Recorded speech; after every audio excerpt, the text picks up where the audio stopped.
Hello everyone, আসসালামু আলাইকুম। আজকে আমি পুঁই গাছের মধ্যে বসে আছি আমার গার্ডেনে। আমি বাংলাদেশ বানিয়ে ফেলেছি, এটাই বিদেশের মাটিতে। আমি আজকে পুঁই শাক নিব, ফ্রেশ তরতাজা আমার পুঁই শাক। এই যে আমি অনেকগুলো কেটে ফেলেছি, এটাই এক ধরনের প্রশান্তি। আলহামদুলিল্লাহ, একেবারে ফ্রেশ তাজা নিজের গার্ডেনের। আমি তুলতে আছি তাই দেখাচ্ছি, সিজার দিয়ে কাটতেছি। আলহামদুলিল্লাহ, আমি পুঁই শাক কেটে নিব। পুঁই শাকের মাথা এই যে এক একটা পাতা কত বড় হয়েছে, মনে হয় কাঁচাই খেয়ে ফেলি। আলহামদুলিল্লাহ, আমার পুঁই শাক গার্ডেন বিদেশের মাটিতে বাংলাদেশ বানিয়ে ফেলেছি এটাই। আর ওই পাশে মূলা শাক গাছ। আলহামদুলিল্লাহ, এটাই এক ধরনের স্যাটিসফাইড, সফলতা। আসলে ভালো লাগা, একেবারে তরতাজা কাঁচা খেয়ে ফেলতে ইচ্ছে করে। পুঁই শাকগুলো আমার অনেক হেলদি হয়েছে, আমি তেমন কিছু ইউজ করিনি। আর এই পাশে লাল শাক গার্ডেন। আলহামদুলিল্লাহ, মন ভরে যায় এটাই।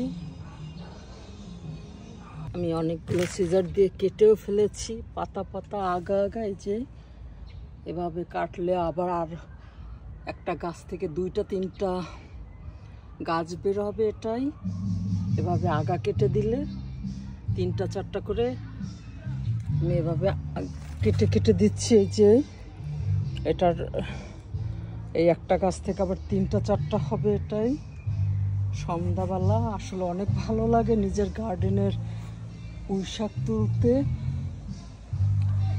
আলহামদুলিল্লাহ, মন প্রাণ ভরে যায়। এটাই আমার গার্ডেনের লাল শাক, বরবটি। একটা গাছে কতগুলো বরবটি হয়েছে, আলহামদুলিল্লাহ। আসলে এটাই স্যাটিসফাইড। অনেকগুলো হয়েছে, না দেখলে বিশ্বাস করার মতো না। কেবলই এই 1 মাস নতুন। এই যে আমার শসা গাছ, করলা গাছ, এভাবে আমি বেড়া দিয়ে নিয়েছি। এটাই আলহামদুলিল্লাহ, 1 মাস পরের সবগুলোতে আসবে সিম, শসা। আমি রেবিটের জন্য এভাবে বেড়া দিয়ে নিয়েছি, আর এভাবে এক একটা সারিতে লাগিয়ে দিয়েছি। ওই সারিতে টমেটো, এই সারিতে লাল শাক, এই সারিতে পুঁই শাক। এভাবে আলহামদুলিল্লাহ, এটা আমার প্রশান্তি বিদেশের মাটিতে। এটাই। আর ও পাশে লাউ গাছ লাগিয়ে দিয়েছি, কুমড়া গাছ। আলহামদুলিল্লাহ,